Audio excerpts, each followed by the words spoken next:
We did hear nothing of a ceasefire when Benjamin Netanyahu addressed a number of ambassadors this afternoon, but he spoke to them in English, which is a sign to me that if he has time to do that, he's no longer deep in the war room. He's already planning the exit from the war and how the end game is managed. So there was a suggestion that there would be a truce tomorrow, an Egyptian proposal for a truce tomorrow, local time 6 a.m. I don't think that is going to happen, not just because there was no mention of it in Benjamin Netanyahu's speech, but because the Israeli cabinet is not meeting tonight. It would have to be meeting if it was to authorise or approve a ceasefire for tomorrow morning. But I think the ceasefire track has begun.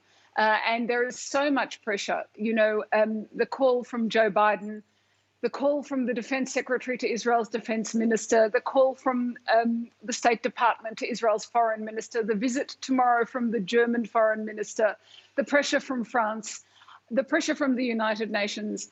I think it's just a question of time. Both sides are looking. We still see rockets flying and airstrikes. Both sides are looking for what they call here the victory picture, but I don't think they're going to have much more than 48 hours left. Iris, you're keeping a very close eye on these signals. You mentioned Benjamin Netanyahu may be planning an exit from this conflict, yet in the meantime, the violence and the bloodshed really does continue, doesn't it? Well, it certainly continues on the ground. What we have seen, you know, I know I'm going to say something that sounds counterintuitive. Often just before a ceasefire, there is an upswing in violence. I have seen that in previous encounters. So the fact that there is this upsurge over the past 24 hours, and perhaps also tonight, and also tomorrow if there is no ceasefire beginning, that could be actually just a sign of a ceasefire. So yes, there are rockets falling in Israel now. I have just heard, I don't know the extent of it, that there are injuries on the Israeli side. We have seen extensive injuries and deaths on the Palestinian side.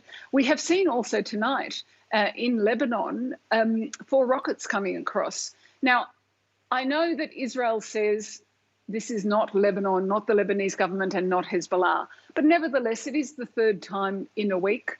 They fell, 2 of them in the sea, 2 of them inside Israel. They are believed to have come from Palestinian sources inside Tyre.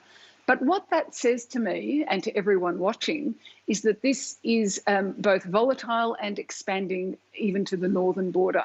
So I think it's definitely another reason for Israel and Hamas to end this surge of hostility.